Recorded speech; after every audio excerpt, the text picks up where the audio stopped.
رب اشرح لی صدری ویسر لی امری واحلل عقدۃ من لسانی یفقہوا قولی رب زدنی علما رب زدنی علما رب زدنی علما اللہم انی اسألک علما نافعا ورزقا طیبا وعملا متقبلا۔ السلام علیکم ورحمۃ اللہ وبرکاتہ۔ اولئک الذین اشتروا الحیاۃ الدنیا بالآخرہ وَلَيُخَفَّفُ عَنْهُمُ الْعَذَابُ وَلَهُمْ يُنصَرُونَ۔ لاسٹ ویک کے جو موڈیول تھا اس میں ہم نے یہ پڑھا کہ کیسے مسلمان اپنی سلیکٹیو اپروچ کی وجہ سے آج پوری دنیا میں کیسے رسوا ہے، اور کیسے وہ ایک دوسرے کا خیر خواہ جب تک نہیں بنے گا تب تک دنیا اس کی خیر خواہ نہیں بنے گی، تب تک وہ نہ دنیا میں آگے بڑھ پائے گا نہ آخرت میں کچھ حاصل کر پائے گا۔ اور اللہ تعالیٰ فرماتا ہے کہ انسان دنیا کے مفادات کے لیے اپنا دین بیچ ڈالے گا تو وہ صبح مومن ہوگا لیکن شام تک اپنا ایمان بیچ چکا ہوگا، اور ایسے لوگوں کے لیے اللہ تعالیٰ فرماتا ہے کہ عذاب ان کا کم نہیں ہوگا اور آخرت میں کوئی بھی دلیل کوئی بھی دعا قبول نہیں کی جائے گی۔ اب یہاں اللہ تعالیٰ فرماتا ہے کہ کیسے اللہ تعالیٰ نے ہماری علم کے لیے، ہماری ہدایت کے لیے، ہماری اویئرنیس کے لیے کیسے ہر موقع پر رسولوں کو بھیجا ہے۔ کوئی ایسا موقع، کوئی ایسا دور نہیں ہوا کہ کوئی سکھانے والا، کوئی سمجھانے والا، کوئی روکنے والا، کوئی آگے بڑھانے والا نہ ہو۔ تو اللہ تعالیٰ نے اپنے رسولوں کو، اپنے نبیوں کو ہمیشہ ہماری گائیڈنس کے لیے بھیجا ہے، تو اور انہیں تمام معجزے عطا کیے ہیں تاکہ ہم ان پر یقین کر سکیں۔ کل کو اگر میں آپ سے کہوں کہ میں آپ کا کام نکال دوں گی یا میں آپ کی مدد کر دوں گی، تو آپ میرے پر یقین نہیں کریں گے جب تک کہ میں کچھ اس بات کا پروف دکھاؤں آپ کو۔ کوئی بھی آپ سے کہے گا کہ میں تمہارا یہ کام کر دوں گا، یہ جو میں کہہ رہا ہوں وہ صحیح ہے، تو کوئی بھی ایسے کسی پر یقین نہیں کرے گا جب تک وہ سامنے والا اس کو پروف نہ دکھائے۔ تو اللہ تعالیٰ نے بندوں کو یقین دلانے کے لیے کہ اللہ تعالیٰ کے رسول کی یہ جو ہے جو ہماری رہنمائی کا کام کر رہا ہے وہ اللہ تعالیٰ کا رسول ہے، ان کو تمام معجزے عطا کیے تاکہ لوگ ان کی نبوت پر، ان کی رسالت پر یقین کر سکیں۔ کہ ہم پہلے پڑھ چکے ہیں کہ کیسے تورات میں، کیونکہ آپ صلی اللہ علیہ وسلم کا ذکر تھا لیکن پھر بھی بنی اسرائیل نے ان کی بات نہیں مانی، ان کا انکار کیا، جبکہ تورات میں صاف صاف ان کے آمد کے بارے میں اور ان کی لائف سٹائل کے بارے میں بہت ڈیٹیل طریقے سے لکھا تھا، اور قرآن کے بعد سب سے بڑی کتاب تورات ہی ہے، تو اس میں بہت زیادہ ایلیبوریٹو طریقے سے آخری نبی کے بارے میں، آخری رسول کے بارے میں بیان کیا گیا تھا۔ اور اس کے بعد بھی جب انہوں نے انکار کیا تو اللہ تعالیٰ نے ان کو کئی موقع دیے، لیکن وہ اپنے سارے اسباب ہدایت کو خود اپنے ہاتھوں سے ختم کرتے گئے۔ یا تو انہوں نے پیغمبروں کا انکار کیا یا ان کو قتل ہی کر دیا، کبھی ان کو جھٹلایا، ان کو حق سننا ہی نہیں تھا، دین کی باتوں کو، تبلیغوں کو، لوگوں کو جو دین کی باتیں کر رہے ہیں ان کو حق کو سننا ہی نہیں تھا۔ تو بنی اسرائیل نے بھی اسی طریقے سے انکار کیا، کیونکہ پہلے جب اللہ تعالیٰ انہوں نے اپنی کتاب میں آخری پیغمبر کے بارے میں جب انہوں نے جانا تو کیا کرتے تھے، وہ اللہ تعالیٰ سے ان کو جلدی بھیجنے کی دعا کرتے تھے، لیکن پھر جب آپ صلی اللہ علیہ وسلم کی آمد ہوئی تب ان کو پہچان بھی لیا، لیکن پھر ضد کی وجہ سے، حسد کی وجہ سے، تعصب کی وجہ سے آخری پیغمبر کو بنی اسرائیل نے نہیں اپنایا، کیونکہ یہ لوگ امیون کو کمتر سمجھتے تھے اور آپ صلی اللہ علیہ وسلم ان کی قوم کے تھے۔ اس تعصب کی وجہ سے، جب تعصب ہوتا ہے تو انسان نصیحت دینے والے کو دیکھتا ہے، وہ نصیحت کو نہیں دیکھتا، وہ نصیحت دینے والے کو دیکھتا ہے، تو وہ باعث ہو جاتا ہے۔ تو انہوں نے اس بات کو بھی نہیں مانا جو ان کی کتاب خود کنفرم کر رہی تھی۔ تو ایسے لوگوں پر اللہ تعالیٰ کی لعنت ہے، کیونکہ جب پہلے اللہ تعالیٰ نے فرمایا کہ ہم نے کیسے موسیٰ علیہ السلام کو تمام معجزات دیے کیا تاکہ تم ان پر یقین کر سکو، پھر عیسیٰ ابن مریم کو اپنی اللہ تعالیٰ نے عنایت سے نوازا، اور اس کے بعد جبریل علیہ السلام کو، لیکن انہوں نے کیا کیا، انہوں نے صاف صاف انکار کیا اور ایک دم ڈکلیئر کر دیا، وقالوا قلوبنا غلف. تو انہوں نے ڈکلیئر کر دیا کہ ہمارے دل، جو تم بات کہہ رہے ہو، جو ان کو نصیحت کی بات کہہ رہے تھے، ان سے کہہ دیا کہ ہمارے جو دل ہیں وہ اب غلاف میں ہیں. تو تم جو بھی کہو. اب تو انہوں نے، پہلے تو وہ کہتے تھے کہ ہاں ہم مان لیں گے، یا تمام دلیلیں پیش کرتے تھے کہ ہم نے کیوں نہیں مانا، اور اب فائنلی انہوں نے کہہ دیا کہ ہمارے دل اب غلاف میں ہیں، کورڈ ہیں، سیلڈ ہیں، تم جو بھی کہو گے وہ اندر نہیں جائے گا اور ہم سننے کو راضی نہیں ہیں. تو انہوں نے کلیئرلی یہ چیز بیان کر دی، اور خود جو ایک اسباب تھا، اسباب ہدایت تھا، اس کو خود ہی ختم کر دیا اپنے ہاتھوں سے. تو ایسے لوگوں پر اللہ تعالیٰ کی لعنت ہے، اور اللہ تعالیٰ ان کو یاد دلا رہا ہے. ابھی بھی اللہ تعالیٰ ان کو بخشنا چاہتا ہے، لیکن یہ لوگ خود مان کے نہیں دے رہے ہیں. ابھی بھی اللہ تعالیٰ فرماتا ہے کہ تو کیسے پہلے یہ دعا کرتے تھے، فتح کی دعا کرتے تھے کہ وہ نبی جو ہیں وہ ہماری نصیحت کریں گے، اللہ تعالیٰ سے ان کی آمد کی دعا کرتے تھے، لیکن پھر جب وہ آ گئے تو انہوں نے کیا کیا کہ یہ ہماری قوم میں سے نہیں ہے، لہٰذا ہم ان کو نہیں اپنائیں گے. تو ہم تو وہی کریں گے جو ہمارے پیغمبر ہم سے کہیں گے، ہم وہی کریں گے. تو موسیٰ علیہ السلام کو انڈائریکٹلی، اور یحییٰ علیہ السلام، زکریا علیہ السلام، جو سب بنی اسرائیل میں سے تھے، ان کی دلیل دی کہ ہم وہی کریں گے جو یہ کہیں گے، ہم وہ نہیں کریں گے جو آپ محمد مصطفیٰ صلی اللہ علیہ وسلم کہیں گے، یہ ہمارے غیر ہیں. تو پھر اللہ تعالیٰ نے اس بات کو، ان کی اس دلیل کو بھی رد کر دیا کہ تم کہتے ہو کہ تم اپنے نبی کو مانو گے، تم کہتے ہو کہ تم اپنی کتاب کو مانو گے، تم قرآن کو نہیں مانو گے. ٹھیک ہے، تم اپنے نبی کو مانو گے، تم اپنے پیغمبر کو مانو گے، لیکن اگر تم یہ کہتے ہو، تمہاری یہ دلیل ہے کہ تم اپنے پیغمبر کی بات ہی سنو گے، تو پھر تم نے ان کا قتل کیوں کیا؟ یحییٰ علیہ السلام کا، زکریا علیہ السلام کا، تم نے ان کا قتل کیوں کیا؟ تم تو اپنی قوم کے لوگوں کے بہت خیر خواہ ہو، تم تو اپنے پیغمبر کو، اللہ تعالیٰ کے نبیوں کو جو تمہارے قوم میں سے ہیں تو ان کو مانو گے، لیکن پھر انہوں نے یہ قتل کیوں کرا؟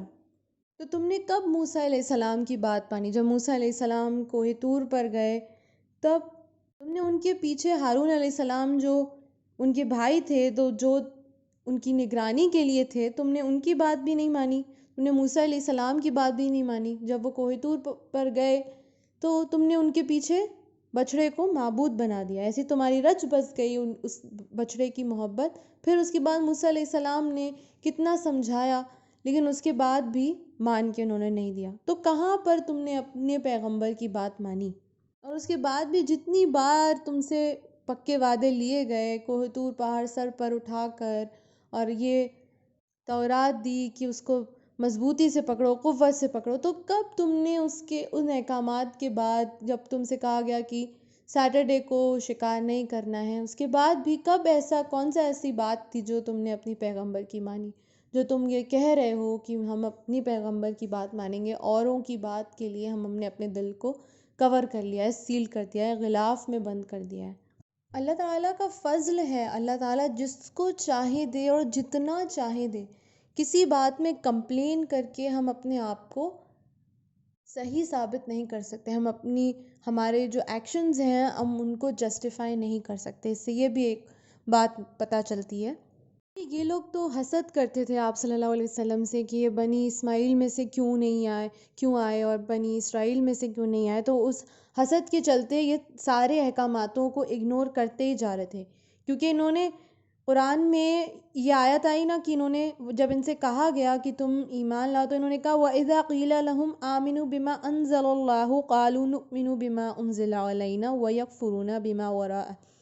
تو ہمارے لیے انہوں نے کہا کہ ہمارے لیے تورات ہی کافی ہے اور ہم قرآن کو نہیں مانیں گے. تو انہوں نے یہ اپنی دلیل دی کہ ہم قرآن کو اس لیے نہیں مانیں گے کیونکہ ہمارے لیے تورات ہی کافی ہے، ہم اس کے علاوہ اور کسی کو نہیں مانیں گے، اور کسی کتاب کو یا کسی اور نبی کو ہم نہیں مانیں گے. جبکہ وہ حق تھی، تب بھی انہوں نے اس بات کو نہیں مانا.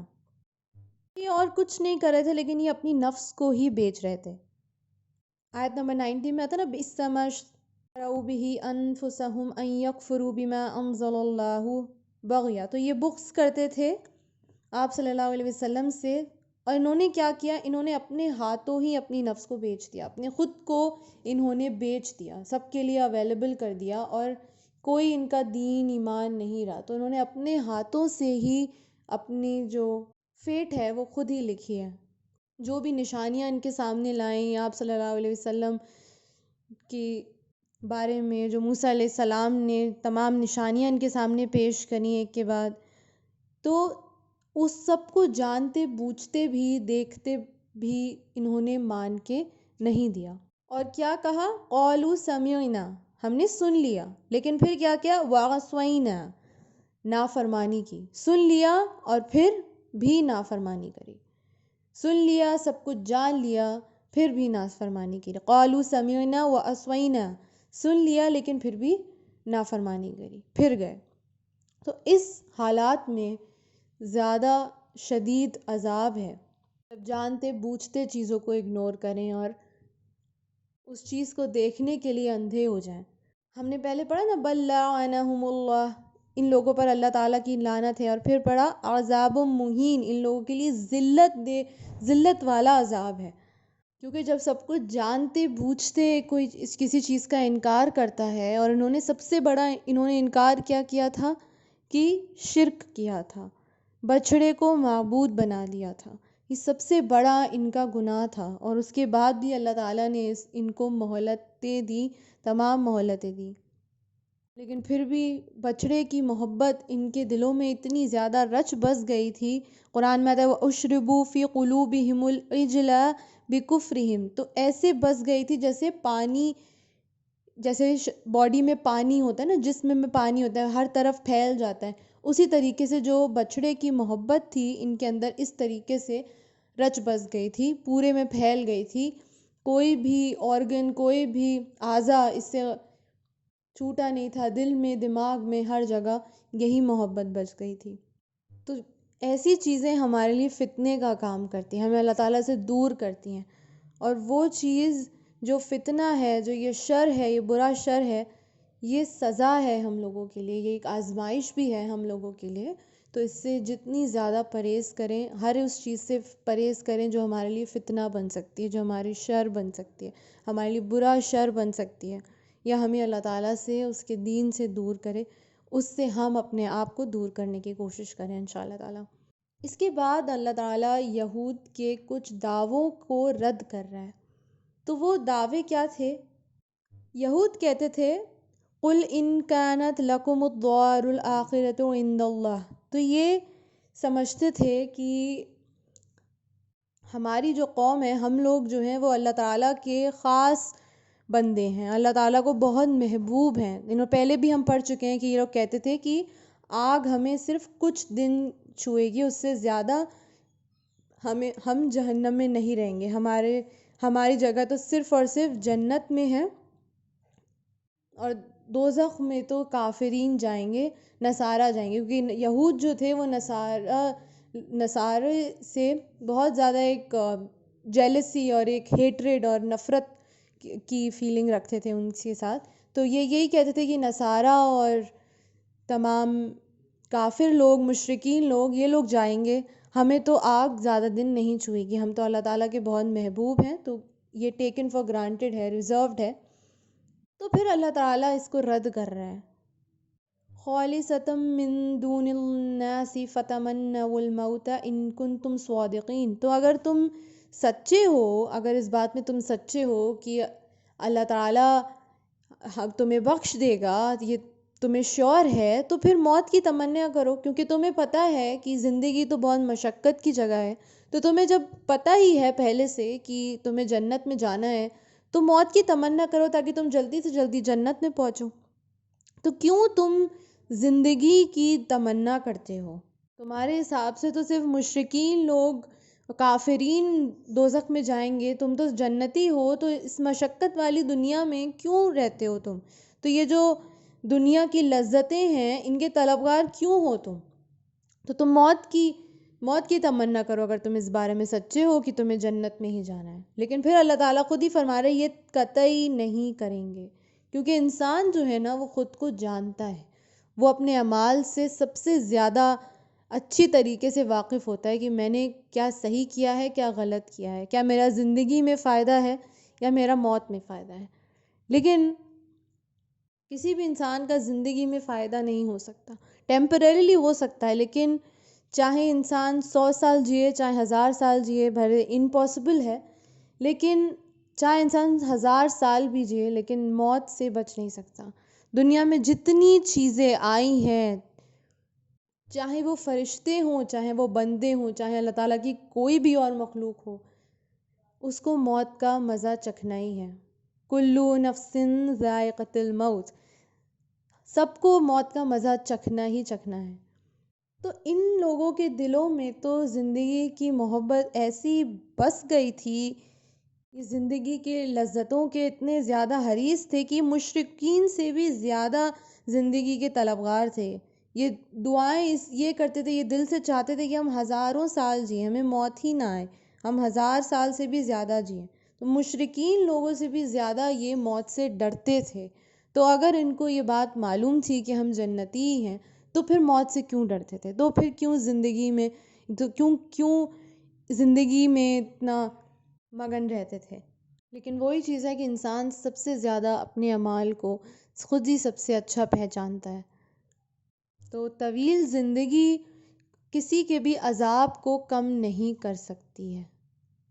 لمبی عمر کی دعا کرنا بری چیز نہیں ہے، لیکن موت سے ڈرنا یہ اچھا لگتا ہے، یہ بات کا ثبوت ہوتا ہے کہ ہمارے اعمال درست نہیں ہیں۔ کیونکہ مومن کو ہم آگے پڑھیں گے، مومن کے لیے زندگی دنیا جو ہے وہ ایک قید خانہ ہوتی ہے۔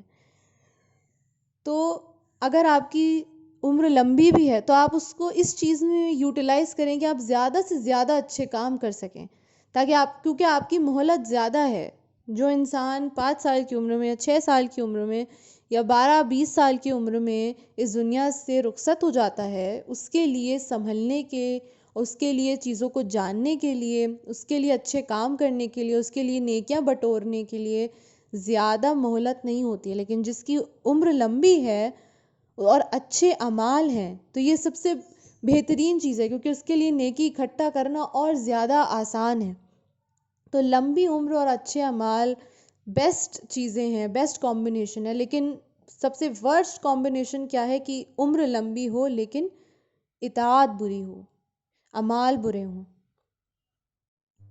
تو یہ اس کا مطلب یہ نہیں ہے کہ ہم موت کی تمنا کریں، موت کی تمنا کرنا بھی بری بات ہے کیونکہ وہ اللہ تعالیٰ کے ہاتھ ہے۔ لیکن جب کبھی بھی موت آئے یا ہمارے آس پاس کوئی رخصت ہو، اس وقت صبر سے کام لیں، کیونکہ یہ ایک نہ ایک دن سب کو جانا ہے۔ اس کو صبر کے ساتھ ایکسیپٹ کریں انشاءاللہ تعالیٰ، اور موت کو یاد رکھیں، موت سے ڈریں نہیں، موت کو یاد رکھیں انشاءاللہ۔ اور جب موت یاد رہے گی تو اعمال بھی انشاءاللہ تعالیٰ درست ہو جائیں گے۔ وآخر دعوانا ان الحمد للہ رب العالمین۔ السلام علیکم ورحمۃ اللہ وبرکاتہ۔ جزاک اللہ خیرا کثیرا۔